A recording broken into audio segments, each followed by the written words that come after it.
Hello friends, good morning. कैसे हैं आप सब लोग? और मैं आशा करती हूँ कि आप सभी लोग अच्छे होंगे।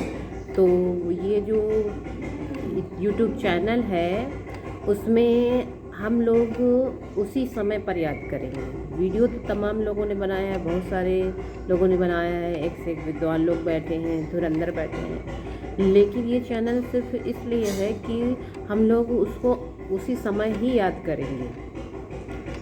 मेरे पास देखिए कोई सेटअप नहीं है और ना कोई अच्छा बैकग्राउंड है, लेकिन फिर भी मैं आपसे ये वादा करती हूँ कि अगर आपने मेरे वीडियो को 3 बार देख लिया और उसी समय कॉपी पेन लेकर के बैठे तो मैं ये वादा करती हूँ कि आपको वो टॉपिक तो बिल्कुल याद हो जाएगा और आपको दोबारा देखने की आवश्यकता नहीं पड़ेगी। ये मेरा आपसे वादा है। तो आज हम क्या पढ़ेंगे? आज हम भारतीय संविधान के भाग पढ़ेंगे। भारतीय संविधान के क्या पढ़ेंगे? भाग पढ़ेंगे। और जैसे मैं आप लोगों से बोलती जा रही हूँ तो आप लोग बोलते आंसर देते जाइएगा। तो हम लोग क्या पढ़ेंगे? भारतीय संविधान के भाग पढ़ेंगे। तो इसमें देखिए भाग जैसे हैं 22 भाग हैं। इन भाग से, संविधान के भाग से एक क्वेश्चन जरूर आता ही आता है। किसी भी क्वेश्चन हो, यूपीएससी में हो, यूपीपीसीएस में हो, आरओ में हो या कोई भी वनडे एग्ज़ाम हो, इसमें से आता ही आता है। तो आप लोग चलिए मेरे साथ चलते हैं। तो देखिए इसमें 22 भाग हैं और मैं इसमें आपको क्या याद करवाऊंगी? पहले तो मैं याद करवाऊंगी कि इसमें कितने भाग हैं, किस भाग का क्या नाम है और ये कितने से कितने अनुच्छेद में आता है। और आप लोग भी याद करेंगे और मेरे साथ जो है कॉपी लेकर, रफ कॉपी लेकर बैठेंगे और लिखते जाएंगे और मुंह से उसको बोलते जाएंगे, तब जा कर के ही ये याद होने का प्रोसेस चलेगा। हाँ, तो देखिए पहला भाग है, भाग पहले का क्या नाम है? संघ और उसका राज्य क्षेत्र। तो लिखिए संघ और उसका राज्य क्षेत्र। संघ और उसका राज्य क्षेत्र।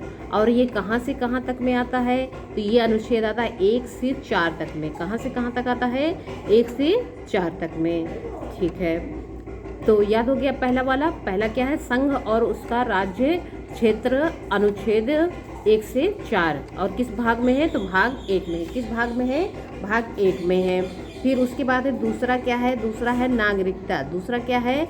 नागरिकता। और ये कहाँ से कहाँ तक है? तो भाग 5 से 11 में। भाग 5 से कहाँ तक में है? 11 में है। और फिर क्या आता है? भाग 3 आता है। तो भाग 3 में क्या है? मौलिक अधिकार। भाग 3 में क्या आता है? मौलिक अधिकार। सभी लोग मेरे साथ लिखते चलेंगे और आलस्य नहीं करेंगे। देखिए मैं आपको एक दोहा सुनाती हूँ और आप उसका अर्थ निकालिएगा और उसको अपने जीवन में अमल करिएगा। जब आप उसको अपने जीवन में अमल करेंगे ना तो आप देखेंगे कि आपके अंदर वास्तव में बहुत अच्छा मतलब चेंज आ रहा है, परिवर्तन आ रहा है और आपको सफलता मिलनी शुरू हो गई है। तो जो ये मतलब जो हम लोग तैयारी कर रहे हैं ये किसी दूसरे से कंपटीशन नहीं है, ये हमारा खुद के प्रति कंपटीशन है। और अगर आप इसमें सफल हुए या प्रतिदिन अगर आपने ग्रो किया तो समझ लीजिए कि आपको फाइनली तो मतलब सफलता मिलना ही है। और मेरे चैनल का नाम ही है श्योर सक्सेस फाइनल सिलेक्शन। तो जैसे कहते हैं आलस कबहू न कीजिए, आलस अरि समझानी, और आलस से विद्या घटे, बल और बुद्धि की हानि। यानी आलस जो है किसके समान बताया गया? अरि यानी दुश्मन के समान बताया गया है। किसके समान बताया गया है? दुश्मन के समान बताया गया है। और आलस्य करने से क्या होता है? आलस्य करने से हमारी बल, बुद्धि और विद्या का नाश होता है। जैसे मान लीजिए आपको रिवीजन कर रहे हैं और आपको आलस आ गया तो आपने रिवीजन नहीं किया तो जो आपको याद था वो भी चला गया, नया तो आपने कुछ सीखा ही नहीं, अब पीछे ये वाला चला गया। तो इस प्रकार से हमको क्या है? आलस्य बिल्कुल भी नहीं करना है, उसी समय ही याद करना है। उसी समय ही क्या करना है? याद करना है। तो 3 याद हो गए, फिर से रिवाइज करेंगे। भाग 1 संघ और उसके राज्य क्षेत्र, अनुच्छेद 1 से 4। भाग 2 में है नागरिकता, 5 से अनुच्छेद 5 से 11 में है। और भाग 3 में है मौलिक अधिकार और 12 से 35 तक में। तो याद हो गया होगा, मैं उम्मीद करती हूँ कि आपको याद हो गया है। और उसके बाद है भाग 4। तो भाग 4 में है नीति निदेशक तत्व। नीति निदेशक निदेशक तत्व, नीति निर्देशक तत्व। और ये कहाँ से कहाँ तक में है, तो ये 36 से 51 तक में, 36 से कहाँ तक है, 36 से 51 तक में है नीति निर्देशक तत्व। तो चौथा याद हो गया। फिर उसके बाद आप देखते हैं 4 का, तो इसका एक जोड़ा गया है। 4 का में है मूल कर्तव्य, 4 का में क्या है, मूल कर्तव्य। और ये कहाँ तक, कहाँ किस अनुच्छेद में है, तो 51 का में है। कहाँ है, 51 का में है, ठीक है। फिर उसके बाद देखिए भाग 5 में है संघ, भाग 5 में क्या है, संघ, भाग 5 में है संघ, संघ की बात की गई है।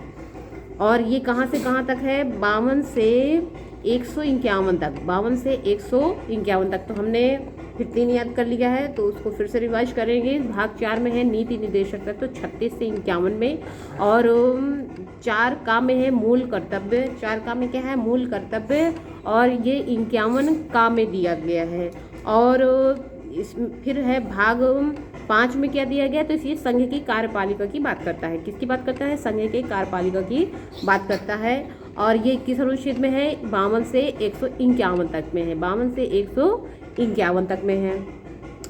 और उसके बाद देखिए क्या है भाग 6 में, तो भाग 6 में क्या है, राज्य के कार्यपालिका की बात करता है। किसकी बात करता है, राज्य की कार्यपालिका की बात करता है। और ये किस अनुच्छेद में है, तो 152 से लेकर के 237 तक में है, 152 से लेकर के कहाँ तक है, 237 तक में इसकी बात की गई है।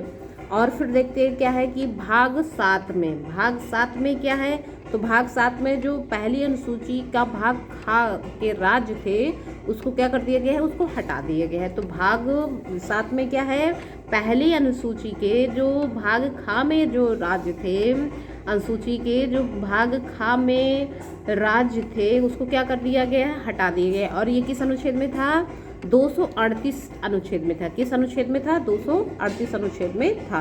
अब भाग 8 की बात करते हैं, तो भाग 8 में देखिए क्या है, संघ राज्य क्षेत्र। भाग 8 में क्या है, संघ राज्य क्षेत्र, संघ राज्य क्षेत्र, संघ राज्य क्षेत्र है।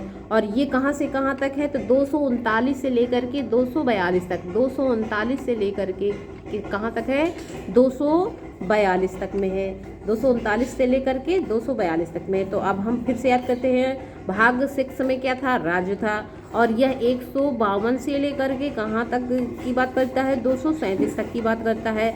और उसके बाद है भाग 7 में, तो भाग 7 में क्या था, पहली अनुसूची के जो भाग खा में मतलब जो राज्य दिए गए थे वो किस अनुच्छेद के अंतर्गत आते थे, 238 के अंतर्गत आते थे। और उनको क्या कर दिया गया है, उनको हटा दिया गया है, निरसित कर दिया गया है।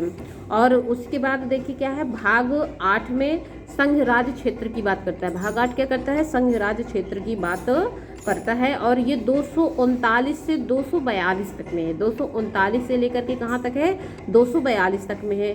फिर भाग 9 में, भाग 9 में क्या है, पंचायतें हैं। भाग 9 में क्या है, पंचायतें हैं, पंचायतें हैं। और ये किस अनुच्छेद में है, तो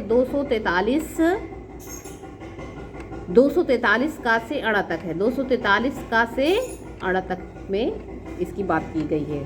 फिर उसके बाद देखिए क्या है, भाग 9 का, तो भाग 9 का में क्या है, नगर पालिकाएँ हैं। किसकी बात करता है, ये नगर पालिकाओं की बात करता है। किसकी बात करता है, नगर पालिकाओं की बात करता है। और यह किस अनुच्छेद के अंतर्गत आता है, तो 243 ता से 243 या 6 तक की बात करता है। और 9 के खा में क्या आता है, सहकारी समितियाँ, किसकी बात करता है, ये सहकारी समितियों की बात करता है। और 243 या जा से या न तक की बात करता है, या न तक की बात करता है। अब देखिए हम चलते हैं, कहाँ पर चलेंगे, तो भाग 10। तो भाग 10 में जाने के पहले हम पिछला वाला रिवीजन कर लेंगे, भाग 8 से। तो भाग 8 में क्या था, संघ राज्य क्षेत्र। भाग 8 में क्या मैंने बताया, संघ राज्य क्षेत्र 239 से 242 तक, 239 से 242 42 तक। भाग 9 में मैंने क्या बताया है, पंचायतें बताया है, और ये 243 का से अड़ा तक बताया है। फिर 9 के काम में क्या बताया है मैंने, नगर पालिका बताया है, 243 ता से 243 या 6 तक बताया है। फिर 9 खा में मैंने क्या बताया है, सहकारी समितियां बताया है, 243 या जा से या ना तक बताया है। और फिर उसके बाद मैंने अब तो ये पिछला हो गया, और अब हम चलते हैं भाग 10 की ओर चलते हैं। किसकी ओर चलते हैं, भाग 10 की ओर चलते हैं। तो इसको क्या कहते हैं, अनुसूचित और जनजातीय क्षेत्र, अनुसूचित क्षेत्र और जनजातीय क्षेत्र। और ये सिर्फ 244 और 244 का में इसकी बात की गई है। तो मैंने आपको भाग 10 में क्या बताया है, तो भाग 10 में मैंने ये बताया है कि ये अनुसूचित क्षेत्र और अनुसूचित जनजातीय क्षेत्र की बात करता है। किस अनुच्छेद में बताया है, 244 और 244 का की बात करता है।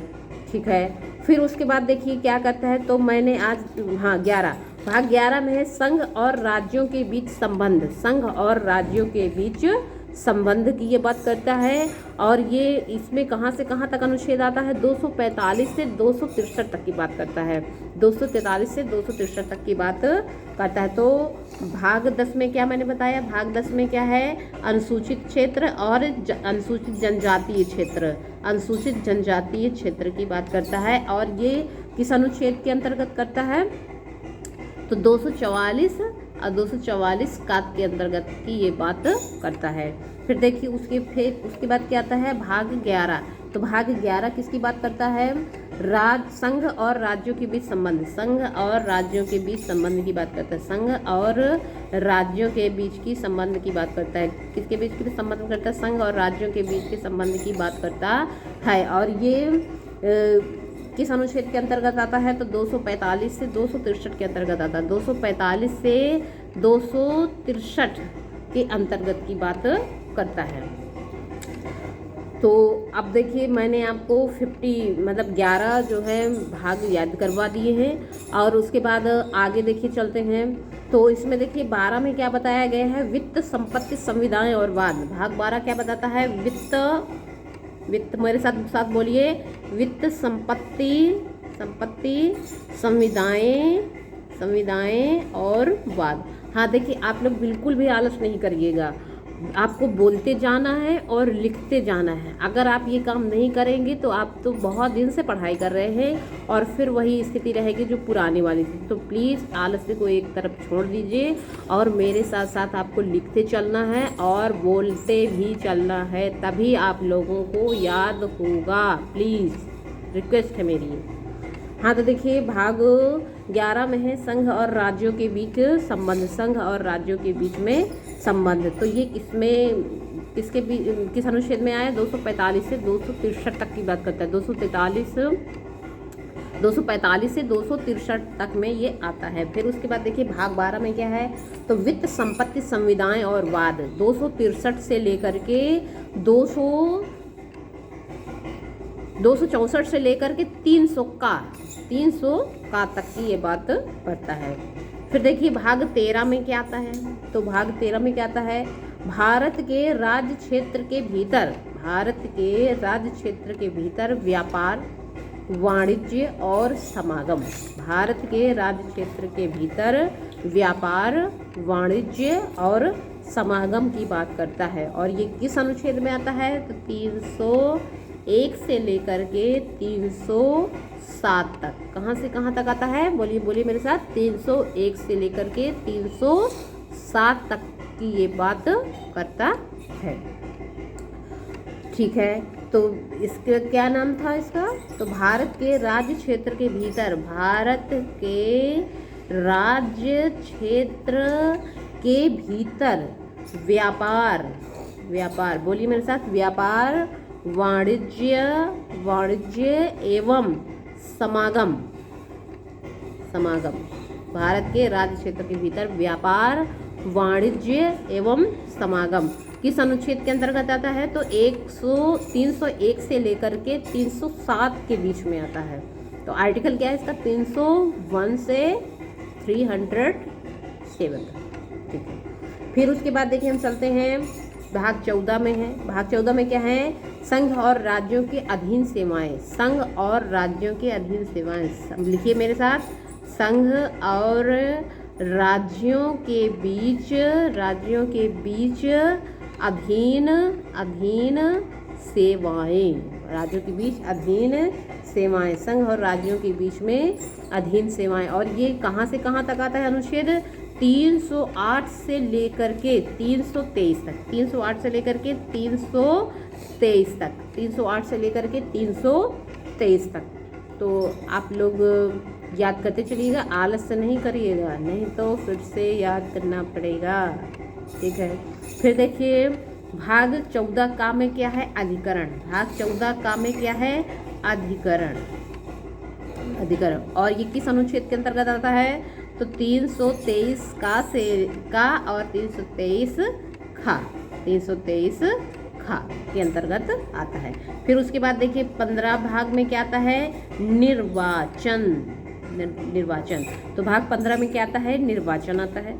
और ये कहाँ से कहाँ तक अनुच्छेद? 324 से लेकर के 329 तक, 324 से लेकर के 329 तक में ये आता है। 324 से लेकर के 329 तक में ये अनुच्छेद आता, आर्टिकल आता है। फिर देखिए भाग 16 में क्या आता है? तो कुछ वर्गों के संबंध में विशेष उपबंध इसमें बताता है। कुछ वर्गों के संबंध में क्या बताता है? विशेष उपबंध बताता है। कुछ वर्गों के संबंध में क्या बताता है? विशेष उपबंध बताता है। तो विशेष उपबंध कौन सा बताता है? अनुच्छेद 16 बताता है। कौन बताता है? अनुच्छेद 16 बताता है विशेष उपबंध।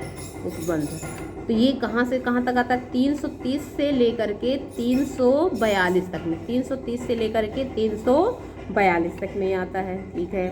फिर देखिए भाग 17 में क्या आता है? भाग 17 में क्या आता है? राजभाषा। भाग 17 में क्या आता है?